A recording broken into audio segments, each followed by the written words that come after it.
There's a veil that rests over the human soul, thin but impenetrable, woven from the threads of identity, desire, and fear. It is not a visible veil, nor a heavy one that one can touch with their hands. It is a veil of the ego, a constructed self, an illusion that sways like a mirage just beyond our grasp, telling us who we are and who we must be. Most of us live our entire lives beneath its sway, believing its whispers and accepting its lies. We chase after its promises, success, validation, possessions, power, only to find that, as soon as we grasp them, they slip through our fingers like sand. For the ego in all its disguises is not meant to be held. It is meant to trap. The moment you see through the ego trap, however, everything changes. It is as if the sky itself opens up and reveals its vastness, the illusions of the world melting away, leaving only the pure, untainted truth behind. The ego, which once seemed to be the center of everything, suddenly reveals itself as a mere shadow, a trick of the mind designed to keep you distracted, separated from the essence of who you truly are. Once you see through this trap, nothing can control you again. The world we live in is one that constantly seeks to shape us, to define us, to tell us who we should be and how we should act. From a young age, we are bombarded with ideas about success, identity, and belonging.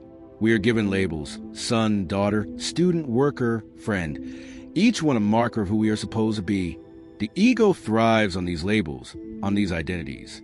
It builds them like bricks in a wall, each one reinforcing the next, until we find ourselves trapped inside a structure of our own making. But this structure is not our true home.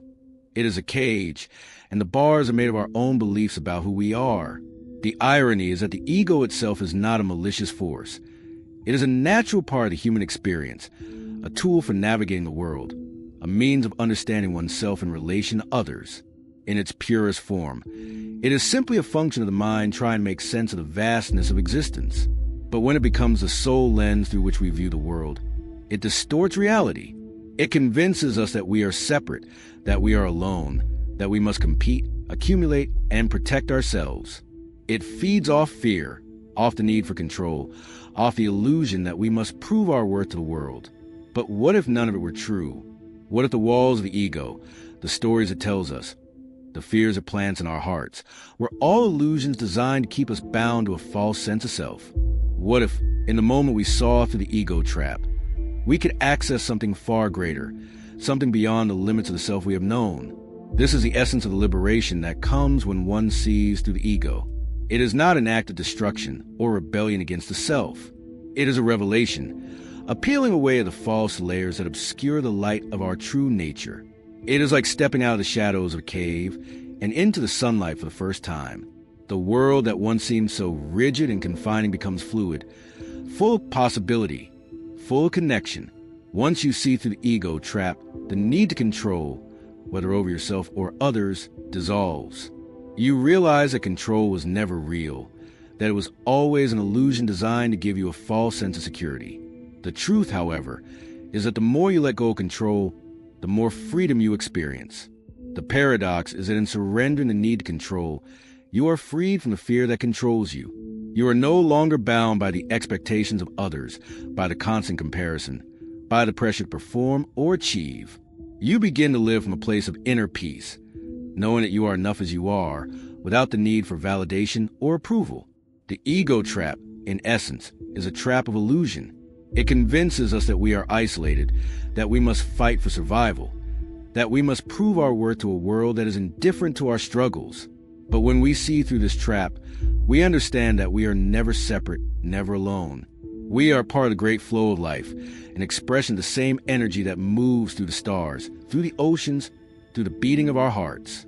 This realization is not something that can be taught or learned through books or lectures. It is something that must be experienced. It is a shift in consciousness, a letting go of the need to grasp, to define, to hold on.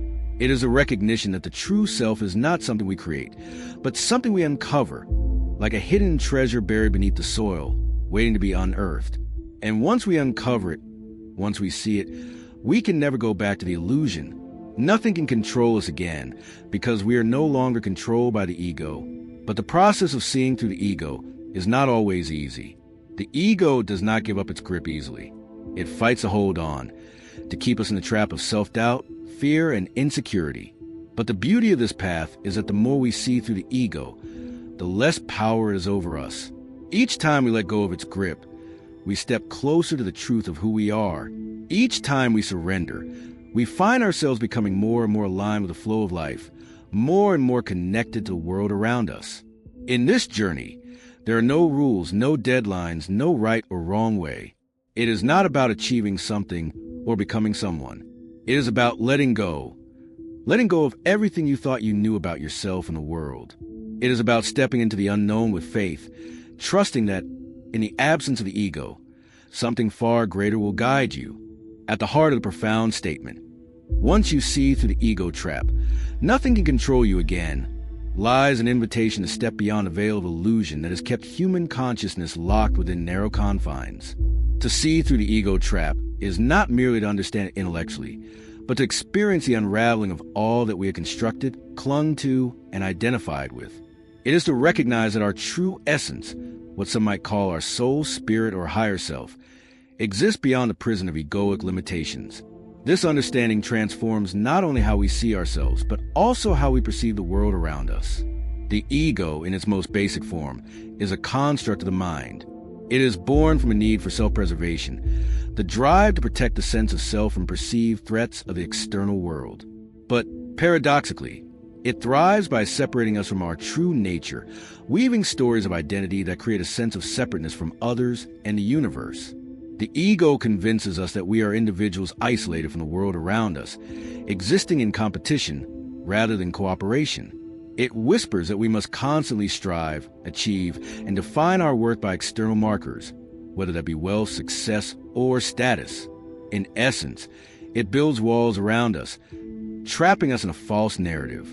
Yet, in the same breath, the ego is also an essential tool for navigating the world. Without it, we would not have the mental faculties necessary for survival, communication, or decision-making. It is a protective mechanism designed to help us make sense of the world and our place within it.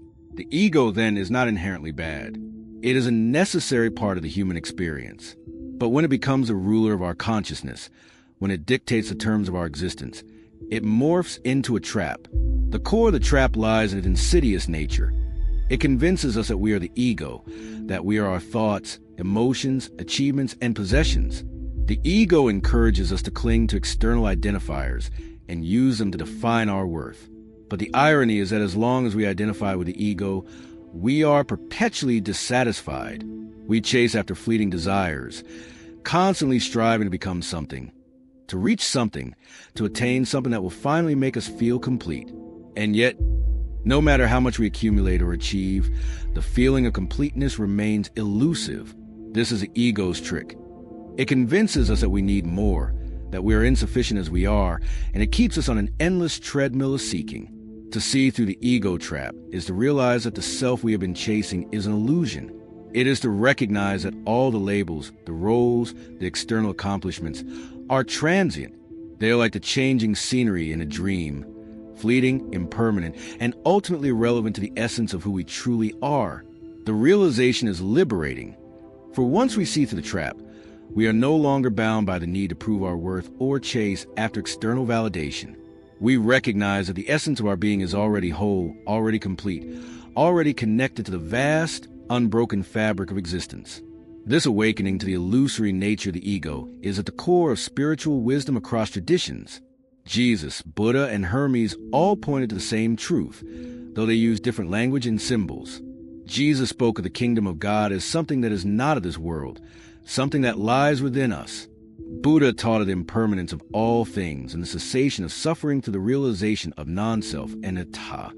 Hermes, the wise philosopher, spoke of the unity of all things, of the oneness between the divine and the material, the above and the below.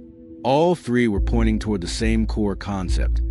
The ego, in its attachment to form and separation, is an illusion, and through seeing beyond it, one is freed from the chains of control.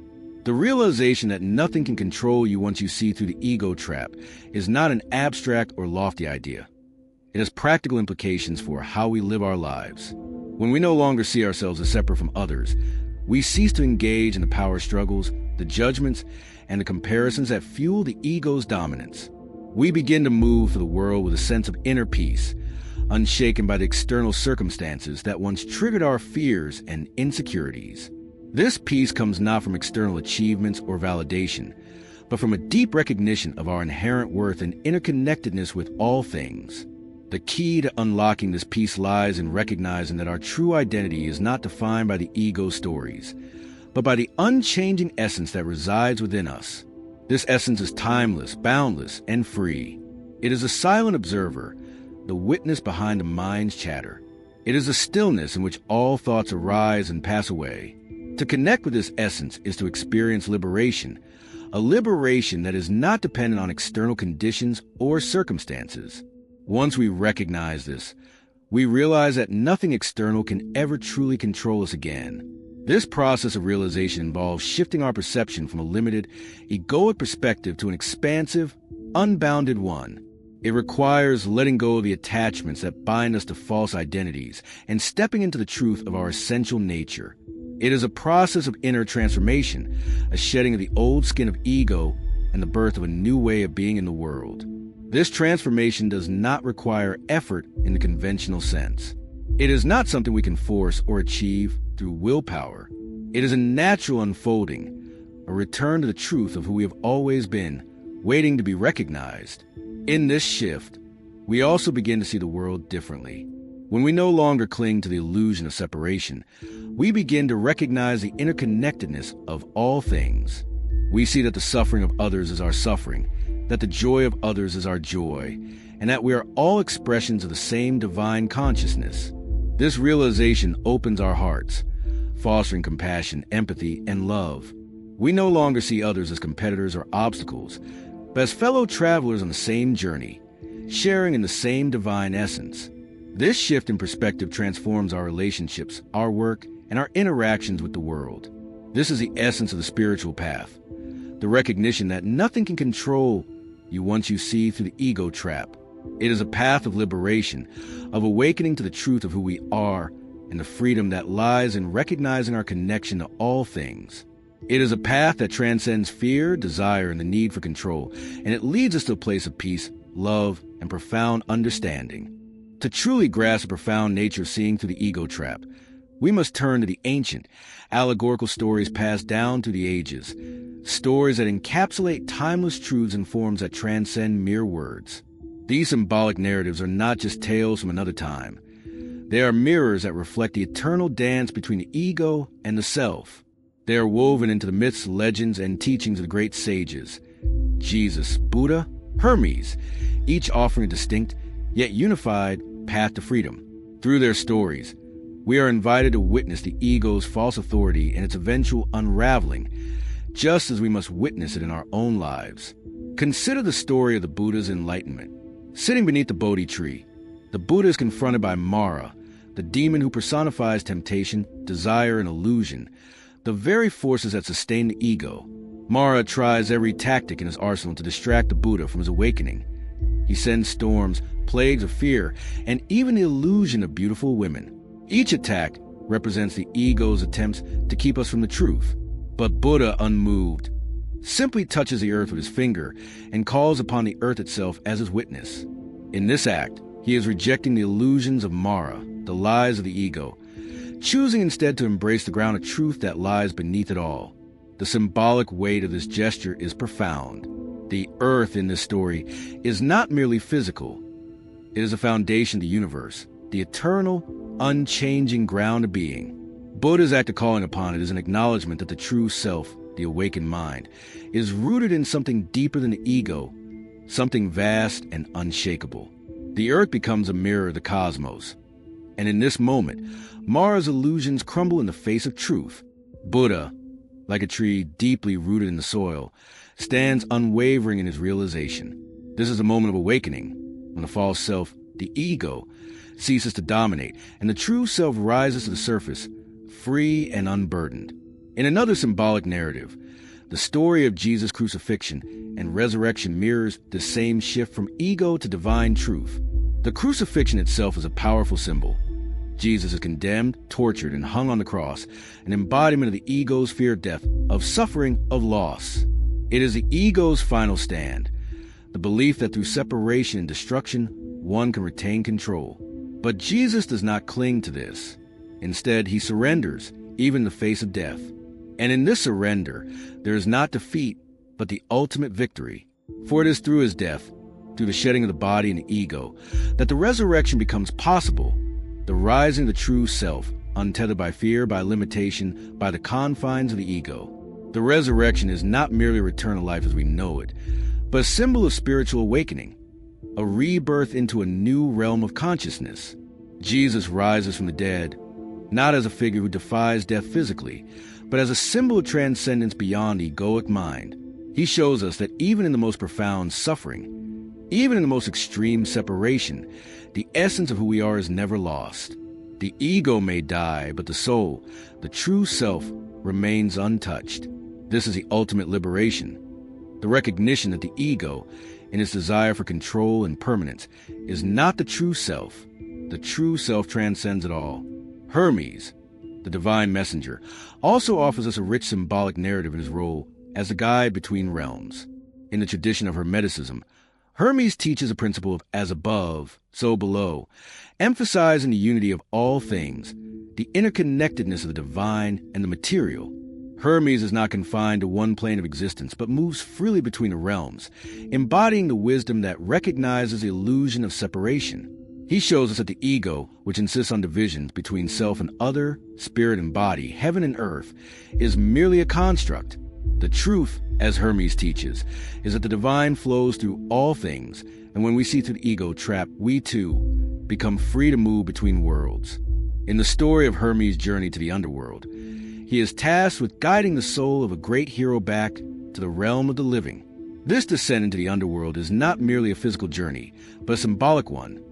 The underworld represents the unconscious, the hidden parts of ourselves where the ego's illusions are most deeply rooted. Hermes, with his caduceus, the staff entwined by two serpents, represents a union of opposites, the harmony of light and dark, life and death, ego and spirit. Through this symbolic journey, Hermes shows us that the path to awakening requires us to descend into the depths of the ego's fears and desires, to confront the shadows that have been repressed, and to integrate them into our conscious awareness. Only by embracing the fullness of our being, both light and shadow, can we transcend the ego's hold. These narratives, whether the Buddha's confrontation with Mara, Jesus' crucifixion and resurrection, or Hermes' journey through the underworld, offer profound insights into the process of seeing through the ego trap. They all reveal that the ego is not something to be destroyed or defeated, but something to be understood, transcended, and integrated. The ego is the messenger of our separation, but it is also the key to understanding our deeper unity. To see through the ego trap is not to reject ourselves, but to embrace our true selves beyond the illusions of the mind. In each of these stories, there is a moment of surrender, a moment when a character lets go of the need to control, to fight, to cling to the illusions of separation. It is through the surrender that the truth is revealed. In the face of suffering, in the face of death, in the face of darkness, the light of the true self shines through. This is the message at the heart of every spiritual tradition, and it is the truth that each of these symbols points to. The ego, though powerful, is not the master. The true self, the soul, the eternal consciousness, is what remains when the ego's illusions fall away. The beauty of understanding the nature of the ego trap and its illusion is that it is not a purely philosophical exercise, a mental game played in the realms of theory alone. It has profound, immediate implications for how we live and engage with the world. To truly see through the ego trap is to live in a way that is free from the tyranny of external expectations, the incessant need for validation, and the shackles of comparison. It is to reclaim our inner sovereignty, an autonomy that arises not from control, but from surrender to the truth of who we are. Once we see through the ego, nothing can control us again. But how does this freedom manifest in the mundane world, where the ego's grip still seems so pervasive, so real? The first step toward integrating the wisdom of ego transcendence into our daily lives is recognizing the moments when the ego takes the lead. It's not that the ego is entirely negative. It is a tool, after all, a necessary function of the mind. But when it becomes a driving force of our decisions, our actions, our emotions, we are no longer living authentically. We are living according to a script written by an illusion. Recognizing this moment of egoic dominance is the first key to disempowering it. It is in the small moments, the flicker of irritation when someone cuts us off in traffic, the rush of insecurity, when we see someone else's success, the sharp edges of comparison that arise when we measure our worth against another's, that the ego rears its head. Living with the awareness of ego's illusions means catching these moments as they arise, not necessarily with the intent to suppress or fight them, but with the intent to observe them. The ego is not to be conquered or eliminated, but understood. When we are able to observe the ego without becoming entangled in its story, we create space between the stimulus and our response. This space is where freedom lies. Instead of reacting automatically with anger, jealousy, or fear, we have the opportunity to choose our response consciously. This is the essence of mindfulness, the ability to witness the ego's grip without succumbing to it. One practical application of this awareness is in the realm of relationships. How often do we find ourselves in conflict, not because we truly disagree with another person, but because our egos feel threatened? We want to be right, to be seen, to be heard. We want our worth to be validated through the approval of others. But in doing so, we become ensnared in the very thing we seek to escape, the ego's endless cycle of craving and fear. When we recognize that the ego's need for validation is not the essence of who we are, we can approach relationships from a place of authenticity, openness, and humility. We no longer need to be right, because our value is not dependent on winning an argument or impressing others. Instead, we can listen deeply, connect honestly, and be present without the filters of self-interest or defensiveness. In the workplace, the ego trap manifests in a constant drive for achievement, recognition, and success. Many of us are conditioned to define our worth by our titles, salaries, or the accolades we receive. We push ourselves to climb the ladder, often sacrificing our well-being, our relationships, and even our sense of self in the process. When we see through the ego, we realize that our value is not tied to our job title or the approval of our colleagues or bosses. We are not what we do, we are what we are. This realization doesn't mean that we stop working or striving, but it shifts the energy behind our efforts. Instead of working to prove ourselves or gain validation, we work from a place of passion, purpose, and service. We become motivated not by the ego's need for external rewards, but by an inner calling that is rooted in our true nature.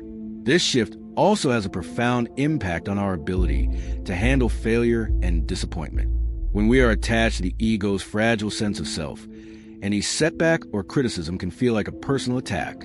We take failures as evidence of our inadequacy and respond with shame, guilt, or a deep sense of defeat. But when we see through the ego, we understand that failure is not a reflection of our worth. It is merely a part of the process of growth. The ego wants to avoid discomfort, to protect itself from humiliation or loss. But the true self understands that every experience, whether perceived as positive or negative, is a part of the journey, a part of the unfolding. The more we let go of the need to control outcomes and expectations, the more we allow life to unfold in its natural rhythm. Financially, the ego's influence is perhaps most visibly felt in our pursuit of wealth and material success. The ego tells us that we must have more money, more possessions, more status, to be truly happy, to be truly successful. Yet, this endless pursuit only leaves us wanting more, never content with what we have. Once we see through the ego, we recognize that true wealth is not measured by how much we own, but by the richness of our experiences, the depth of our relationships, and the peace we cultivate within. This understanding allows us to approach money and material possessions with a sense of balance. We no longer define ourselves by our wealth, but use it as a tool to live in alignment with our deeper values, to serve others, and to contribute to the well-being of the world. We begin to live more consciously, making choices that reflect our true priorities rather than the shallow desires of the ego. Perhaps the most profound integration occurs within the self, how we perceive and treat ourselves. The ego thrives on self-criticism, constantly telling us that we are not enough, that we must change, fix, or improve ourselves in order to be worthy. This creates a perpetual cycle of self-judgment and self-rejection. But when we see through the ego, we realize that our true nature is already whole, already perfect in its imperfection. The process of self-acceptance becomes an act of allowing ourselves to be who we truly are without the need for constant self-improvement or validation. This shift is not about complacency. It is about liberation. We no longer strive to become someone we are not, but embrace the fullness of who we already are in all our human beauty and vulnerability. Ultimately, the practice of seeing through the ego trap is about freedom. Not just intellectual freedom, but emotional, psychological, and spiritual freedom. It is the freedom to be present, to act from a place of authenticity, to let go of the need to control, and to embrace the flow of life as it comes. It is a freedom to recognize that nothing in this world, no person, no situation, no outcome can ever truly control us again, because we are no longer controlled by the ego. We are free to live in alignment with our highest truth, to experience life fully, and to be in peace with ourselves and the world. To walk the path of seeing through the ego trap is not a one-time event, but a continuous journey of realization, unlearning, and awakening. The freedom that arises from this realization is not one that comes in a grand, dramatic moment, but in the subtle shift of perception that occur day by day. The more we dissolve the grip of the ego, the more we step into a life that is unfettered, aligned with our deepest essence. This is a life we were always meant to live, the life that existed before the ego's layers formed, before the world imposed its definitions, before we believed we had to be someone else to be enough. The moment we see through the ego, we are released from its tyranny. The need to compete, compare, and control evaporates. We are no longer the victims of external circumstances, nor are we the puppets of our own internal narratives. Instead, we move through life with an inner peace that is unshaken by the highs and lows of the world. We no longer react to life as if it is happening to us, but instead, we respond from a place of clarity, compassion, and conscious choice. The ego is, at its core, a creation of the mind, a collection of beliefs, stories, and constructs that serve to define who we are. But in truth, we are not our thoughts, not our beliefs, not the labels we wear or the roles we play. We are the awareness that witnesses these things, the silent observer that exists beneath the surface of our thoughts. The ego, when seen clearly, loses its power, for it is understood to be just that, a story. And when the story no longer holds us captive, we are free to live the life that is our birthright. This liberation, however, is not about withdrawing from the world. It is not about renouncing relationships, careers, or ambitions. Instead, it is about engaging with the world without the need for it to define us. We no longer seek validation from others, nor do we derive our worth from achievements or possessions. We are free to give without expectation, to love without conditions, to act without attachment to the results. Our actions flow from an inner wellspring of truth, not from the compulsions of the ego. When we let go of the need to control, we open ourselves to a deeper, more harmonious flow of life.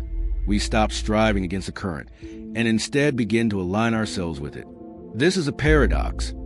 When we stop seeking control everything, we become infinitely more powerful because we are no longer driven by the ego's fears and desires. We are free to move with the flow of life, guided by something deeper, an innate wisdom that arises when we surrender the need to fight against life.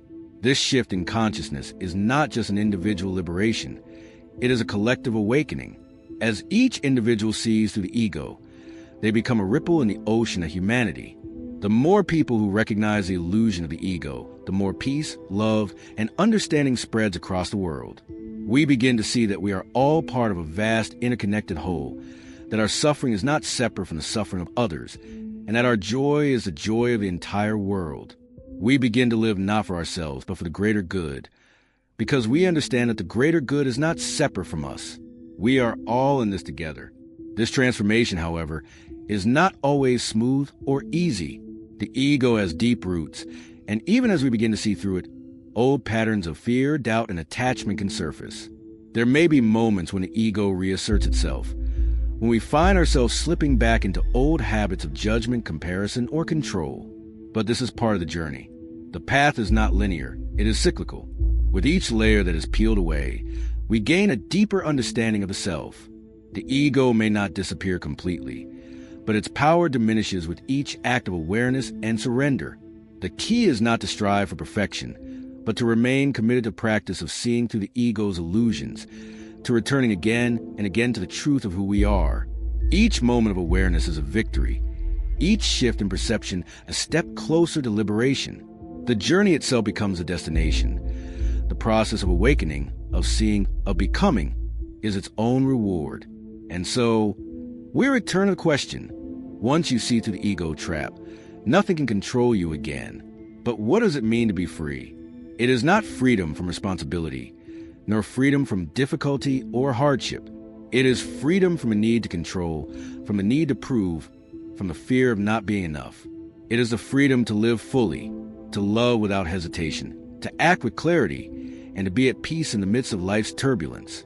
It is a freedom to recognize that nothing outside of us has the power to define or limit us, because we're already whole, already free. The invitation is before you. The path is not far away. It is here, now, in this moment. It is a choice to see through the illusion of the ego, to surrender the need for control, and to embrace the truth of who you are, boundless, eternal, and connected to all that is. This is the ultimate freedom, the ultimate liberation, and it is always available to you. Take that first step, not as someone seeking to become, but as someone remembering you are already free. You have always been free.